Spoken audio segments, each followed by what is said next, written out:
certains historiens assurent que l'on a composé plus d'1 million de chansons satiriques pendant le règne de Louis XV, c'est-à-dire pendant 59 ans. Il faut dire que, à cette époque, on brocardait tout, et que tout le monde, ou presque tout le monde, composait des chansons. Chansons de plus en plus irrévérencieuses, et qui finirent par créer un climat pré-révolutionnaire. On commença par chansonner le régent, et ses maîtresses, naturellement, et Dieu sait s'il en avait. Et puis, son conseiller, l'abbé Dubois. Et il faut dire que c'était un sujet de choix, car l'abbé Dubois était un personnage assez polisson et pour tout dire débauché, qui passait ses nuits en compagnie de lingères et qui jurait comme un charretier, qui s'enivrait et qui préférait la lecture de Trois dans un lit à celle de la vie de Saint-Eusèbe. Oh, mais la vie de Saint-Eusèbe, ça doit pas être très drôle. Je ne sais pas, je ne l'ai pas encore lu. Or, en 1720, une nouvelle stupéfiante fut connue à Paris. L'abbé Dubois venait d'être nommé archevêque de Cambrai par le régent. Et cette élévation inattendue fut très mal accueillie à la cour, où le comte de Nocé vint se plaindre à Philippe d'Orléans. Il lui dit: comment, monseigneur, vous avez fait cet homme-là archevêque de Cambrai? Mais c'est un vaurien. Et le régent lui a répondu: mais justement, je l'ai fait archevêque pour lui faire faire sa première communion. Sacré régent, régent sacré. Et l'année suivante, Dubois reçut le chapeau rouge de cardinal et un couplet courut dans Paris. Le voici. Or, écoutez, petits et grands, un admirable événement. Car l'autre jour, notre Saint-Père, après une courte prière, a, par un miracle nouveau, fait un rouget d'un maquereau. Oh. C'est troussé, ça. C'est pas très gentil. Mais est-ce qu'il n'avait pas un urinal à ressort? Ah, mais je vois que vous êtes très très au courant. Si, il usait d'un urinal à ressort à cause d'un mal de vessie dû à un coup de pied de Vénus. Il faut dire les choses.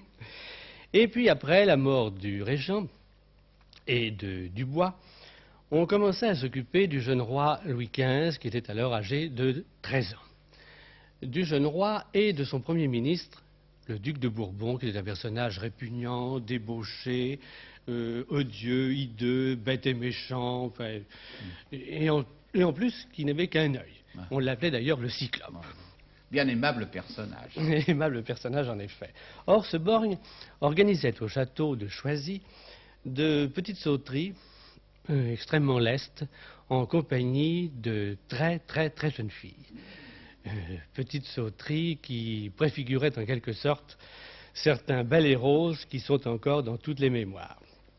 Naturellement, on fit des couplets sur ces soirées. Et j'ai choisi... Choisi comme le château, bien sûr.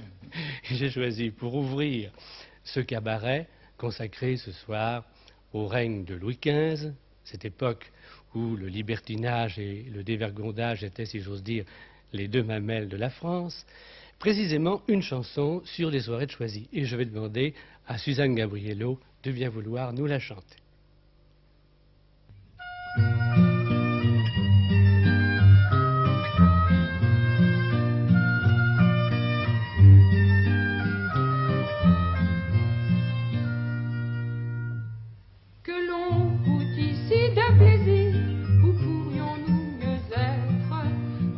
Satisfait nos désirs, d'aussi les fait naître.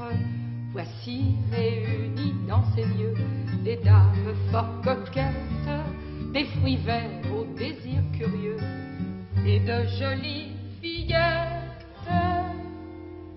Chacun s'apprête à danser nu sans qu'on s'en formalise, et l'on voit des gens très connus retirer leurs chemises. Ah, quel ballet, tous ces gens-là dansent d'un air aimable sur les tapis, sur les sofas et même sur les tables. Vraiment quel séjour enchanteur que l'amour administre. Je vois un prince et deux chanteurs Je vois même un ministre. Toutes ces dames à l'air vicieux, le ministre les lorgne, il les mangerait bien des yeux.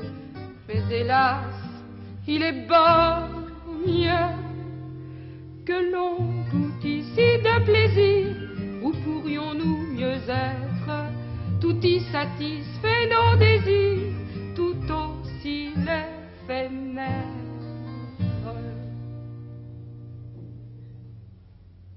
Je suppose qu'après, on a énormément chansonné les maîtresses du roi Louis XV. Pas tout de suite. Non, pas tout de suite, parce que vous savez que ce roi libertin, est resté tout de même 7 ans fidèle à sa femme Marie Leczinska. Au point que le peuple de France, qui n'est pas à une contradiction près, s'en est ému et s'en est même inquiété. Ah oui, chez nous, on aime les chefs d'État un peu gaillards. Vous voyez, par exemple, Louis XVI, qui est le seul à n'avoir jamais eu une maîtresse. Regardez ce qu'on lui a fait. Oui, c'est vrai. Hein? Or, Louis XV avait déjà donné 5 enfants à son épouse, mais l'absence d'une favorite faisait jaser. Et on commençait à murmurer que peut-être il était impuissant, ou peut-être qu'il avait le vice italien, quand on apprit qu'il était devenu l'amant de Madame de Mailly. Et la France respira. Et la France respira, le roi était normal. Elle était belle, Madame de Mailly? Elle était très belle, mais elle avait surtout 4 sœurs qui étaient aussi ravissantes qu'elle. Et lorsque le roi eut goûté à Madame de Mailly, il décida de savourer les 4 autres sœurs successivement. Alors il a commencé par cueillir Madame de Vintimille, puis Madame de Lauraguais. Il rata Madame de Flavacourt à cause d'un mari peu compréhensif. Et enfin, il se délecta de la ravissante Madame de la Tournelle, à qui d'ailleurs il donna le duché de Châteauroux. Comme ça, sans motif. Tiens, voilà un duché. Allez, hop. C'est-à-dire que si, tout de même, avec un motif assez savoureux d'ailleurs, puisque les lettres patentes précisent que cette dame devient duchesse en raison de son attachement pour Sa Majesté la Reine. Voilà. Et toute la cour éclata de rire, bien entendu. Mais un ministre, M. de Maurepas, lui qui était furieux de voir que sa femme restait debout, alors que cette nouvelle duchesse avait droit à un tabouret, a écrit une chanson que bientôt tout Paris chanta. Et je vais vous demander, cher Robert Roca, de nous chanter cette petite chansonnette sur Madame de la Tournelle. Incestueuse la Tournelle, qui des 5 est la plus belle. Ce tabouret tant souhaité a de quoi vous rendre bien fier. Votre devant, en vérité, sert bien votre gentil derrière. Et le roi lui-même, est-ce qu'on osait le chansonner? Bien sûr, seulement on le fit souvent avec gêne et même avec peine. On sent le peuple profondément désolé d'en être arrivé à ne plus aimer son roi. Et je vais demander à Colette Renard d'entrer dans un tableau de Chardin et de nous chanter Le Bien-Aimé, une de ces chansons amères par lesquelles s'exprime toute la déception d'un peuple. C'est véritablement une chanson d'amoureux déçus.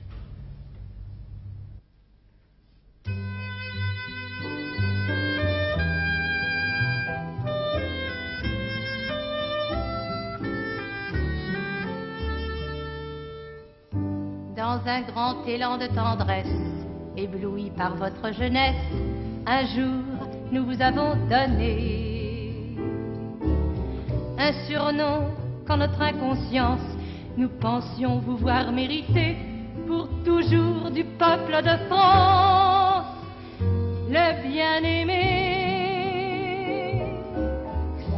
La France, hélas, fut déconfite en voyant que des favorites prenez votre cœur tout entier.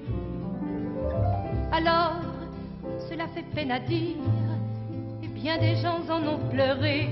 Vous fûtes du royaume, sire, moins bien aimé.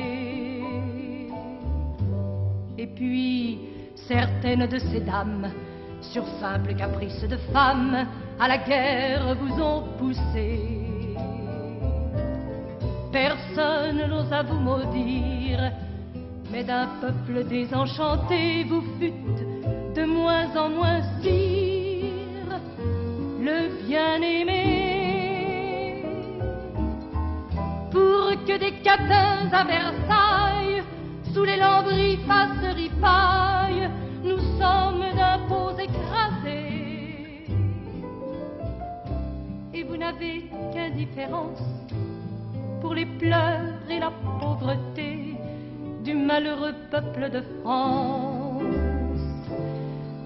ce mal-aimé. Ignorant tout de nos misères et souriant de nos colères, sire, vous avez inspiré tant de rancœur, de malveillance, qu'un Français vous a voulu tuer, vous qui étiez des gens de France, le bien-aimé. Lorsqu'en carrosse on vous promène et que nous crions notre haine, vous êtes-vous jamais demandé si les Français qui vous abordent ne pensaient pas le cœur serré au temps où vous étiez encore leur bien-aimé?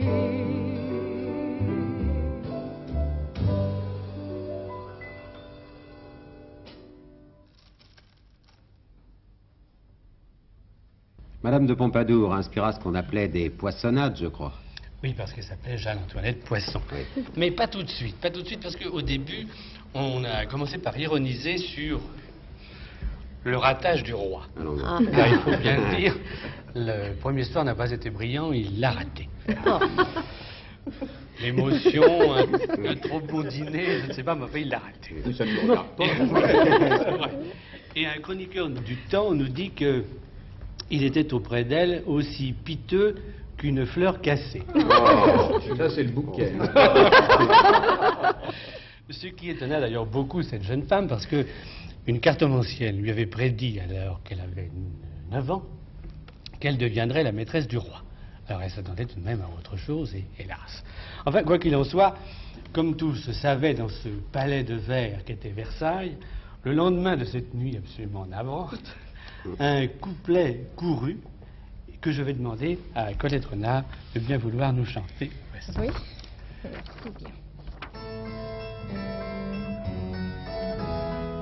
Et quoi, bourgeoise téméraire, on dit qu'au roi tu as su plaire et qu'il a comblé ton espoir. Cesse d'employer ta finesse, nous savons que le roi ce soir t'a voulu prouver sa tendresse sans le pouvoir. Pauvre femme qui attendait cela depuis l'âge de 9 ans. Et plus tard, on chanta naturellement des chansons beaucoup plus sévères. En 1748, après le stupide traité d'Aix-la-Chapelle, Madame de Pompadour, qui était devenue conseiller politique et qui avait fait signer ce traité, fut combattue et critiquée par le peuple tout entier.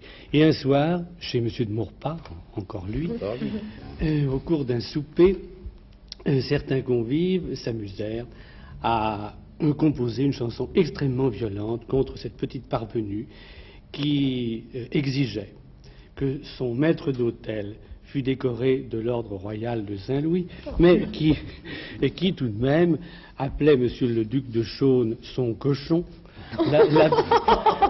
l'abbé de Bernis mon pigeon et Madame d'Amblimont mon torchon. Elle avait conservé un vocabulaire assez spécial. Et dès le lendemain, les couplets qui furent écrits chez Monsieur de Maurepas furent recopiés, diffusés dans tout le royaume, et je vais demander à Robert Roca de bien vouloir nous les chanter.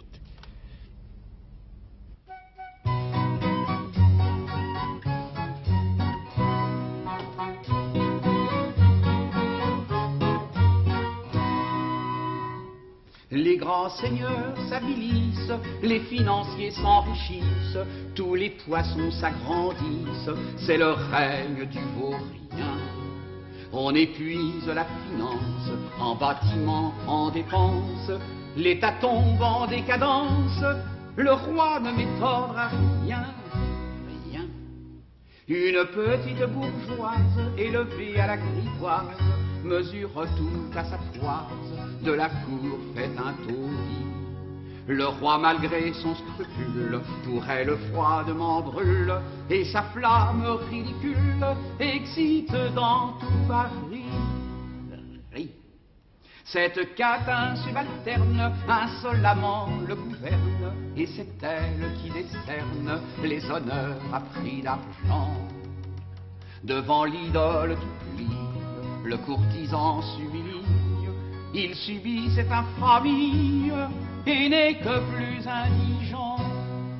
Jean, la contenance éventrée, la peau jaune et truitée, et chaque dent tachetée, les yeux fades, le cou long, sans esprit, sans caractère, l'âme vile et mercenaire, le propos d'une commère, tout est bas chez la poisson. Si dans les beautés choisies, elle était la plus jolie, on pardonne la folie dont l'objet est un bijou. Mais pour si mince figure et si sotte créature, s'attirer tant de murmures, chacun pense le roi fou, fou. Je vous l'ai dit tout à l'heure, presque tout le monde composait des chansons à cette époque. Or, naturellement, on ne chantait pas que des chansons satiriques. Certains auteurs abordaient des sujets beaucoup plus graves et souvent de façon tout à fait inattendue. C'est ainsi que l'auteur de Manon Lescaut, le brave abbé Prévost, composa une chanson philosophique d'une telle naïveté qu'elle laisse rêveur, vraiment rêveur. Et je vais demander à Jacques Provins de nous la chanter. Elle s'intitule L'énigme.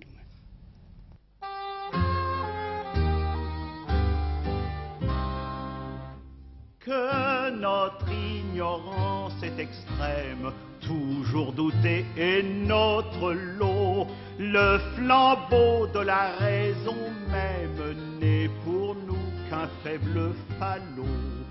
Sans savoir ni pourquoi ni comme, on naît, on meurt presque aussitôt. L'homme est une énigme pour l'homme, quand on en veut chercher le mot. On est tous sots, on est tous sots.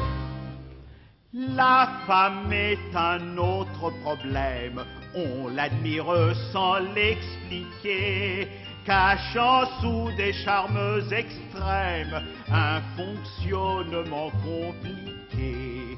Elle fait des enfants en somme, sans qu'on en sache le fin mot.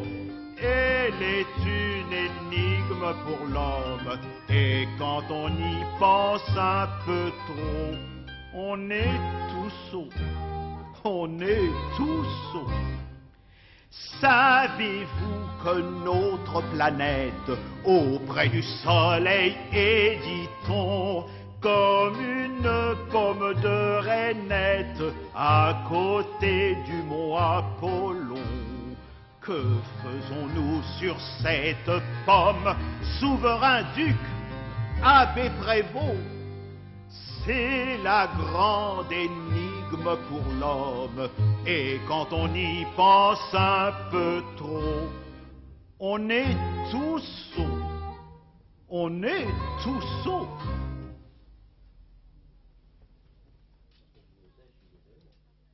On a envie de lui dire comme Charles Trenet, n'y pensez pas, n'y pensez pas, n'y pensez pas trop. Pauvre abbé Prévost. Oui, l'attitude de l'abbé Prévost devant les grands problèmes est assez attendrissante. Vous savez, bien qu'il ait été bénédictin, c'était avant tout un abbé de cour. Et puis à cette époque, la religion était souvent teintée de frivolité. Il n'est que de se pencher sur les cantiques que l'on chantait à cette époque dans les églises pour en avoir la preuve.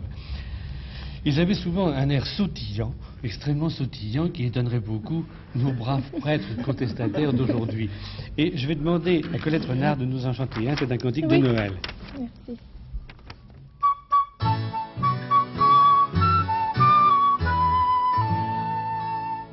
Quand Dieu naquit à Noël dedans la Judée, on vit ce jour solennel de joie inondée. Il n'était petit ni grand qui n'apporta son présent. Et non, non, non, non, et nos fris, fris, fris, et nos non, et nos fris sans cesse, toute sa richesse. L'un apportait un agneau avec un grand zèle, l'autre un peu de lait nouveau dedans une écuelle. Tels sous de pauvres habits qu'achètent un peu de pain bis pour la, pour la Saint, pour la Sainte Vierge et Joseph concierge. Je peux y aller, oui?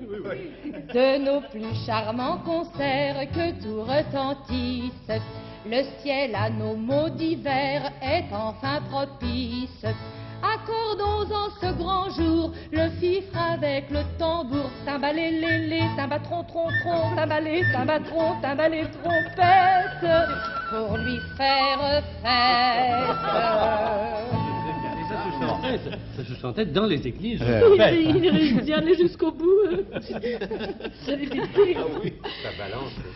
Est-ce que les autres écrivains du XVIIIe siècle, comme Voltaire, Rousseau et Beaumarchais, ont écrit également des chansons? Bien sûr, et souvent des couplets extrêmement libertins. Ah bon?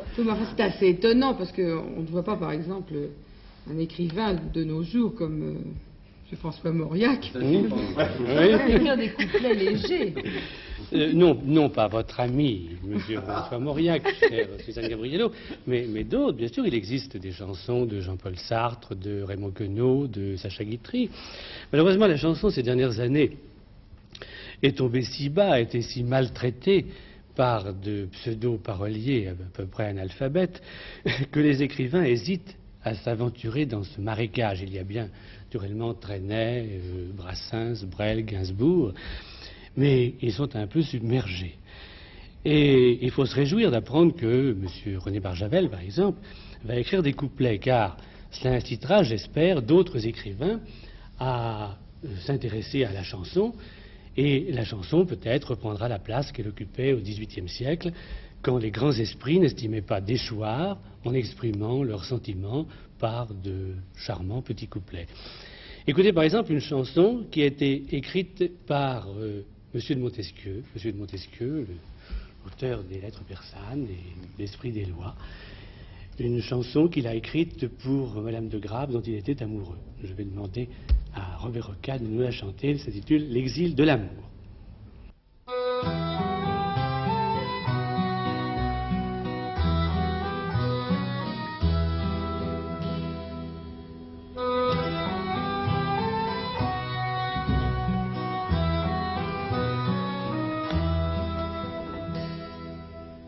Amour après maintes victoires, pensant régner seul dans les cieux, allait bravant les autres dieux, vantant son triomphe et sa gloire. Les dieux à la fin se lassèrent de voir l'insolente façon de ce temps superbe enfant. Du ciel un jour ils le chassèrent. Bannis du ciel ils volontaires, bien résolus de se venger. Dans vos yeux il vint se loger, pour de la faire aux dieux la guerre. Mais ses yeux d'étrange nature l'ont si doucement retenu, qu'il ne s'est jamais souvenu du ciel des dieux ni de l'injure.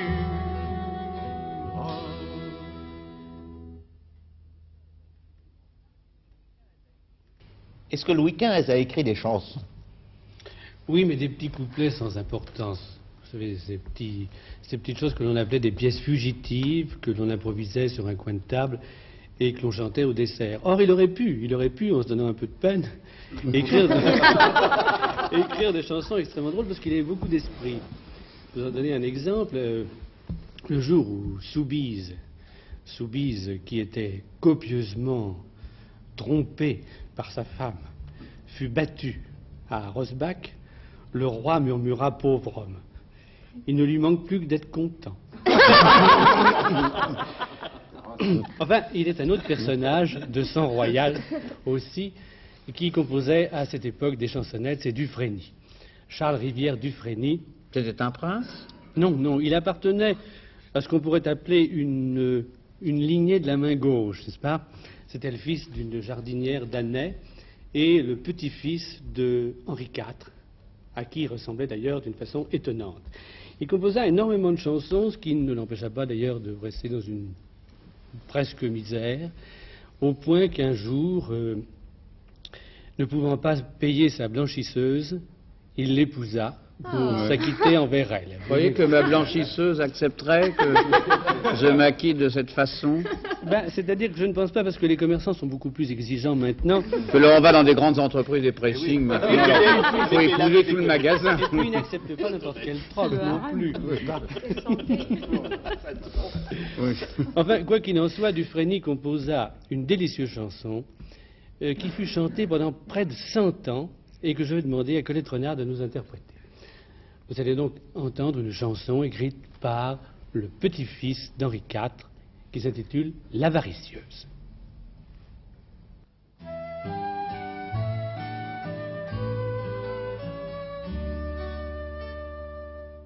Phyllis, plus avare que tendre, ne gagnant rien à refuser, un jour exigea de s'il vendre 30 moutons pour un baiser. Le lendemain, nouvelle affaire, pour le berger, le troc fut bon, car il obtint de la bergère 30 baisers pour un mouton. Le lendemain, Phyllis, plus tendre, craignant de déplaire au berger, fut trop heureuse de lui rendre 30 moutons pour un baiser.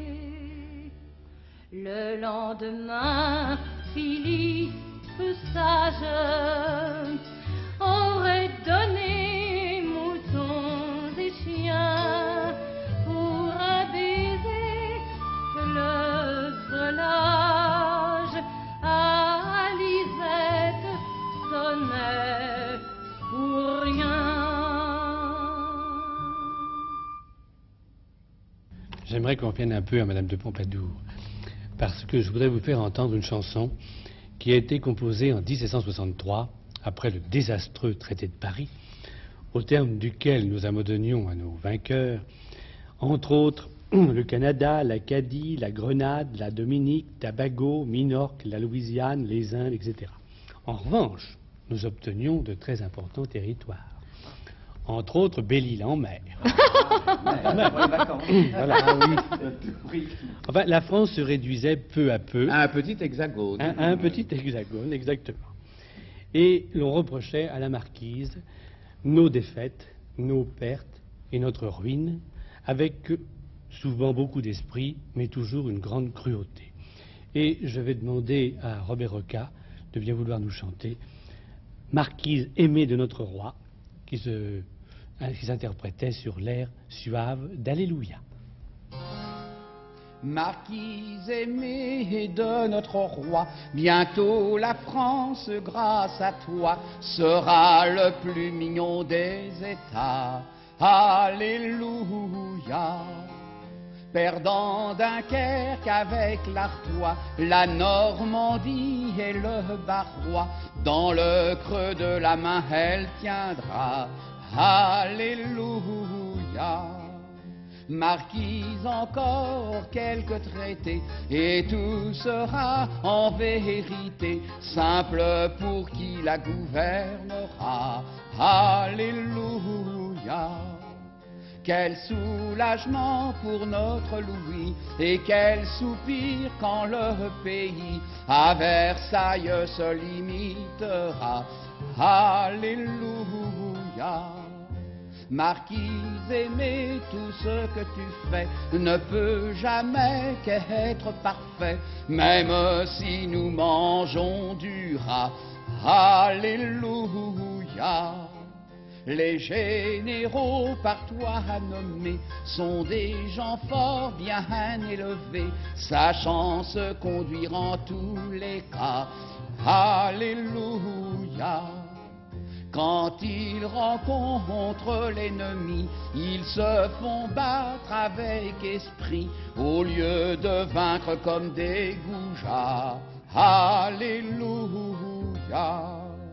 Marquise aimée, ah quel honneur de t'avoir pour notre bonheur, mais le jour où tu crèveras, Alléluia.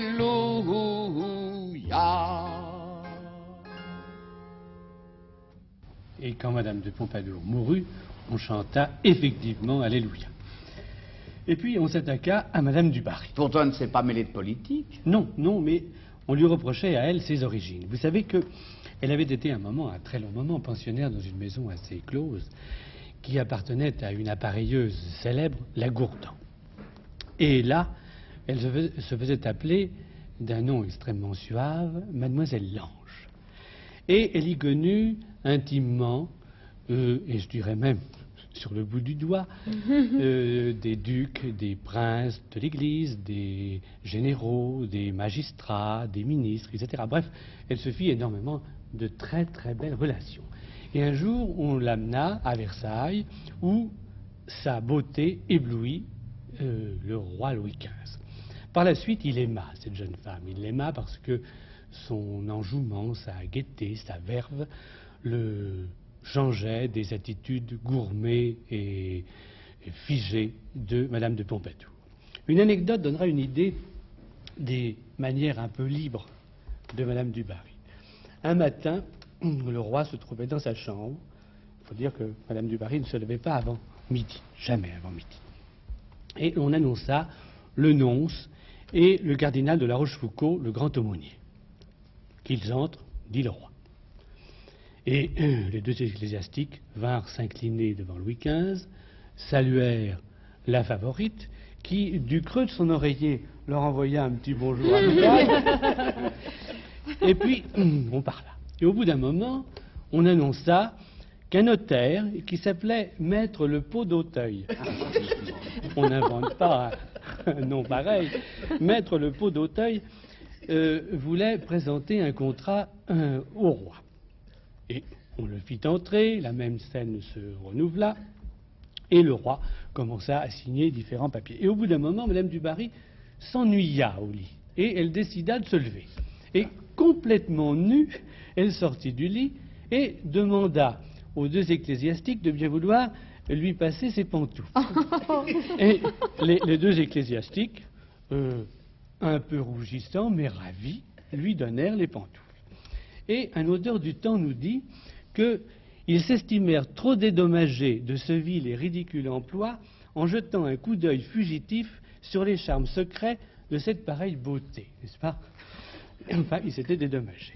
Quant au notaire, Maître Le Pot d'Auteuil, ce nom charmant, il alla décrire à tout Versailles les paysages merveilleux que les circonstances lui avaient permis d'admirer à loisir. C'est charmant. Oui. Mais une telle liberté d'allure choquait tout de même certaines personnes à la cour. Et une chanson venimeuse courut bientôt à Versailles, à Paris et dans tout le royaume. Et nous allons céder la place, pendant quelques instants, à quelques dames du XVIIIe siècle, pour écouter Josiane Lonzac leur chanter précisément une chanson qui a été faite contre Madame du Barry et qui s'intitule La Nouvelle Bourbonnaise.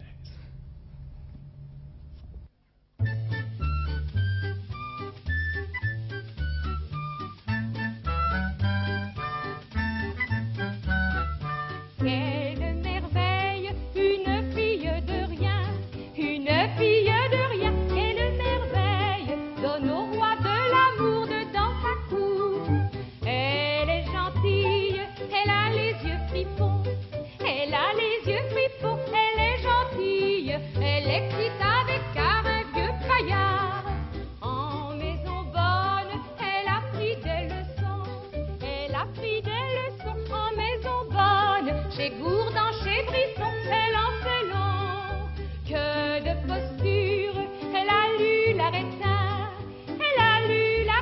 que de posture, elle s'étend tout sans prendre l'essence. Le roi s'écrie, l'ange, le beau talent, l'ange, le beau talent, le roi s'écrie, vous allez mon petit casser le lit, vous allez mon petit casser le lit.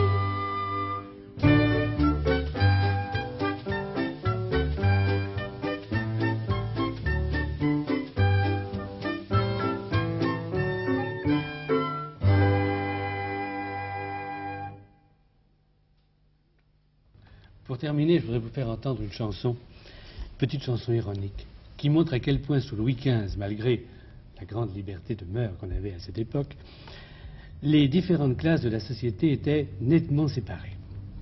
Écoutée par les frères ennemis et par Josiane Lonzac, une chanson intitulée « La servante fardée ».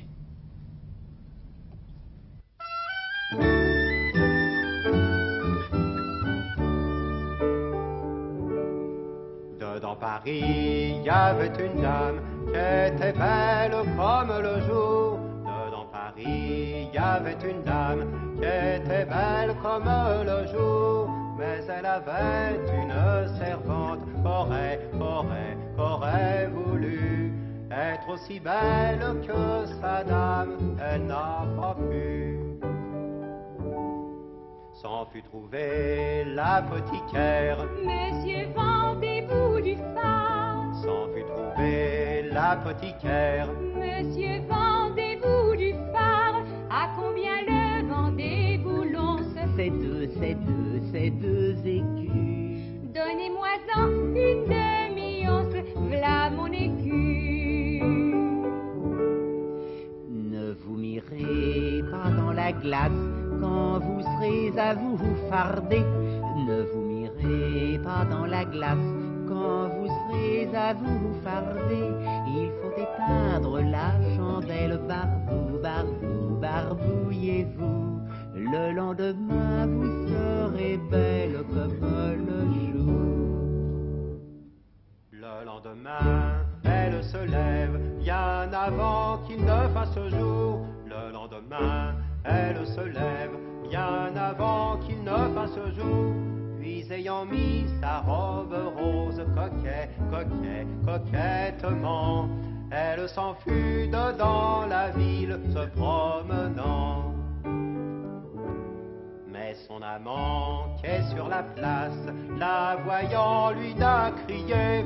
Mais son amant qui est sur la place, la voyant lui n'a crié. Qu'as-tu donc mis sur ton visage, si barbouillé, que t'en allais de jour plus noir que la cheminée?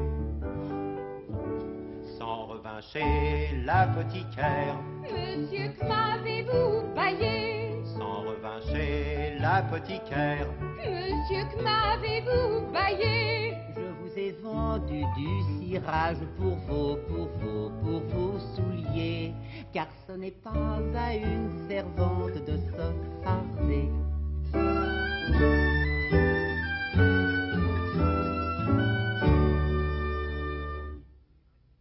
Croyez-vous que les préjugés de caste et de classe aient cessé avec la Révolution?